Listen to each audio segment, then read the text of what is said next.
Hey everybody, Scout Crafty here again. It's Monday, Mishmash Monday. We're going to have a mega mosh today. We got so many subjects to cover, so many things to talk about. First off, I want to give a shout out to our friends out in Florida. I know you just had a rough storm. It was a bad one. And so many, there's nobody, my grandmother used to say, you can't beat it. Meaning, no matter what state you live in the United States here, there's always going to be something you have to deal with. It's if you're down south, you're dealing with storms and the heat. If you're up north, you're dealing with winter. And if you live where I do, the crime. And, with the price of oil going up. So every state has something. California, perfect weather. But you got lunatics running the state. So, you can't win.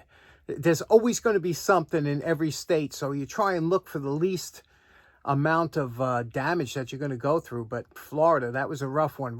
And Louisiana, they get that every couple of years, right? They're due. But well, like I said, we got so many things to talk about. I want to thank you all for your suggestions with that hedge clippers, the handles. A lot of you sent in some great suggestions, but one in particular, I had to my buddy John, and you know him by Spencer Eagle. He just sent in he just sent me a sketch, an email. He says, maybe this would help out. I was blown away by this sketch because I've always been a fan of mechanical drawing. I had a friend of mine, actually, that was dying of cancer, and he went, before he died, he had a couple months to go. He wanted to do a lot of strange things that he did when he was younger, almost like a bucket list. One of the things he would do is that he would be in a room, and he wanted to get back into his mechanical drawing that he took when he was younger in his school. And I never took that course, but when I saw all his books, I went out and got my own mechanical drawing books and kind of taught myself. But just looking at John's drawing here, look at even his the way his font and his letters. It looks like Da Vinci. I mean, what a great, and he just drew that out, a sketch. Boy, there's a hidden talent there, right? I mean, there's something. I said, you do that for a living? But he said, no, but it was, that's something, huh? So appreciate everybody that came in with your thoughts and comments on that. There was a lot to deal with, and I thank you for that. Next up, the other day, I just happened to be browsing on eBay, and I saw this Wilton bullet vise, a baby bullet. And, they're the small ones. And I have to tell you something. First of all, I always tell you, if you're going to bid on eBay, you always wait to the last 10 seconds. Don't throw a bid out there beforehand because, you're just setting yourself up for, pick the most amount of money you're willing to pay. Wait for the last, few seconds of the auction and throw it out there. If you put it in there a few minutes before, somebody else might say, and you'll have time to think about it and outbid you. So that's what you do. So I was looking at this bullet vise, and you see what the price was 15 seconds before the end of the auction, and you see the difference at the end of the auction. But look at how much that thing went for. Absolutely crazy prices. But again, people get caught up in the bidding and whatnot. And but I have a friend of mine, Ben, the tool addict from the UK. Ben, he's picked up a bunch of the baby York vices. Check out what he just did a video on it. He's got, I think 10 of them in there. And let me tell you, the York vices, I keep telling you this, one of the best buys out there if you like that style of vice. It's a fantastic vice. I have mine. I absolutely love it. I got the York 100, but they made a few different sizes. Pick one of those up if you're in the market for a bullet type vice. Okay, next up, I want to talk lathes for a moment. My good buddy John Paul from on the West Coast sent a lathe that he found. I think it was on Facebook Marketplace, and it was just a beautiful wood lathe. And he's a connoisseur of old-timey tools, but look at this beautiful lathe that he found and advertised, and a good price. I think it was $1,200, and it's was restored. And you could see here from the lathe, the setup and the way it was made from 1938. Just an absolutely beautiful lathe. And this is something you could put in your living room as almost like as a piece of furniture, I would love a lathe like that, and so does he. So he was smitten over it, thinking about it all week. And again, you know, we always come across these tools when you don't have the room or you don't have the money or something's up.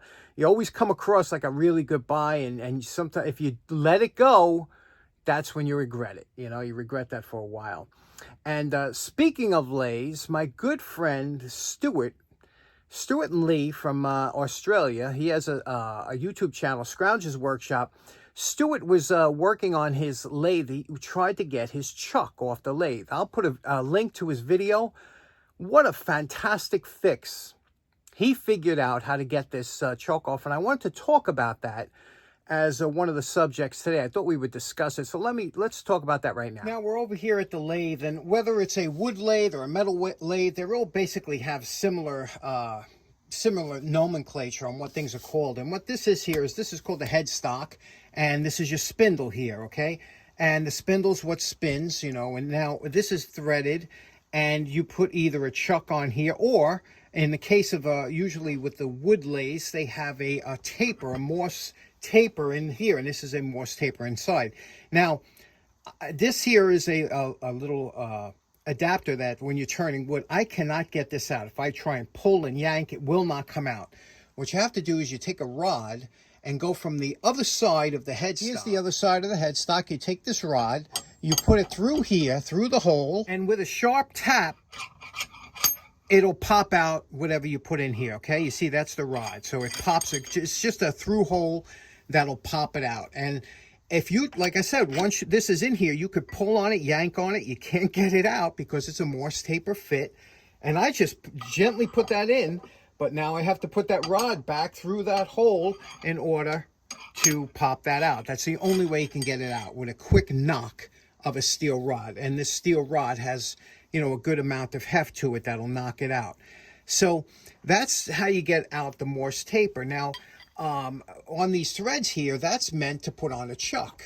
Now, you can also put a faceplate on here, but when you take the chuck here, it's a threaded here, and you put this on like this, and it spins on, okay? Now, some have different ways of attaching to the lathe, but this is a very common way.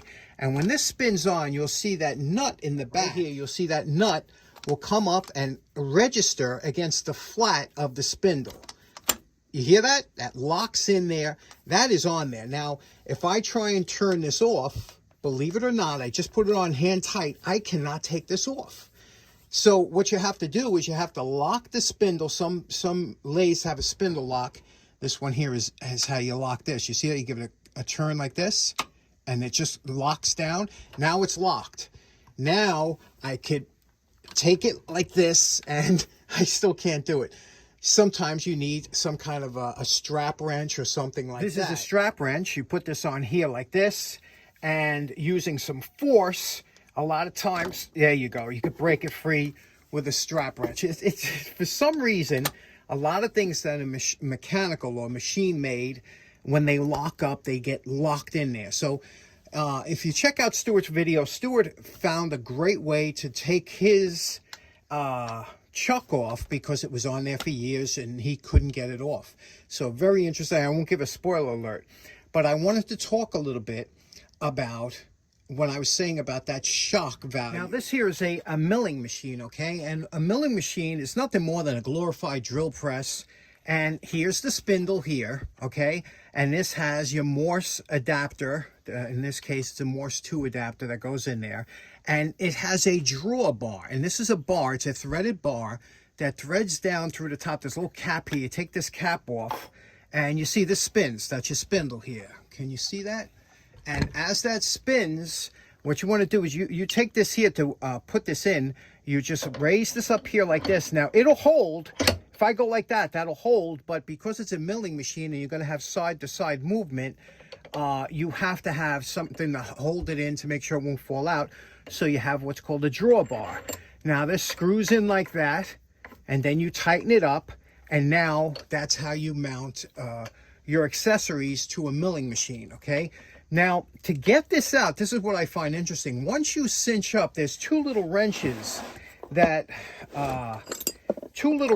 here. One goes on the collar here, and one goes on the nut. That's how you loosen or tighten up. We're going to tighten it up now, okay? So that's nice and tight, and that's how you tighten up that drawbar, okay? And when you turn this on, this will spin, you see? That spins, and they usually have a cap or something that holds so you don't, you're not distracted or whatever the case may be. But that spins along with the bottom, you can see here. So that's how that works. Now, this is what I find so interesting. In order to get this off, you have to take your little spanner wrench, put on that outside collar. You have to loosen up the drawbar, okay?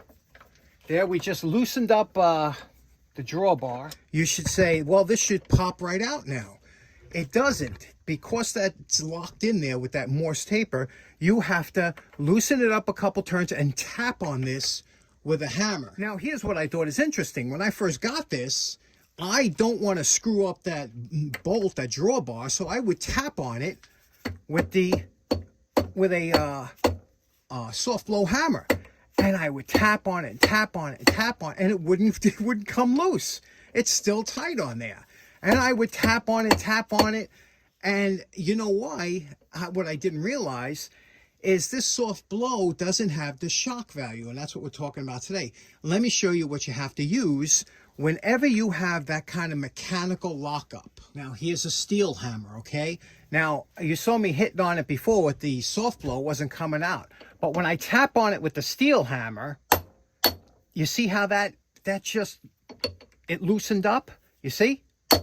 Because it has the shock value. So that's why when you see a lug nut or something like that on a vehicle, this here is a bus lug nut, and this is cinched down tight, you don't see them come out with huge breaker bars to try, and they always use an impact wrench.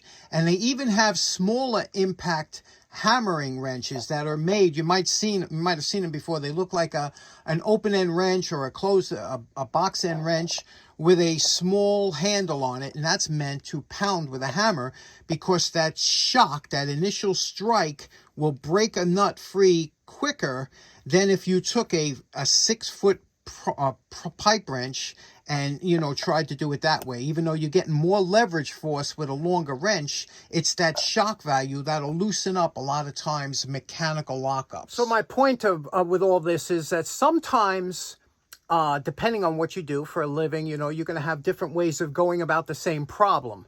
And, like mechanics, they might grab right away for the, impact wrench. And a lot of us don't own impact wrenches, or especially a big one like that. But that shock value will help a lot of times with freeing up a nut or a loose. And that's why, same thing when you have that impact screwdriver, it does the same thing. It's the impact, the shock that breaks it free a lot of times. And it might help you. Keep that in your bag of tricks. It might help you in the future. Okay, next up, my buddy Joe.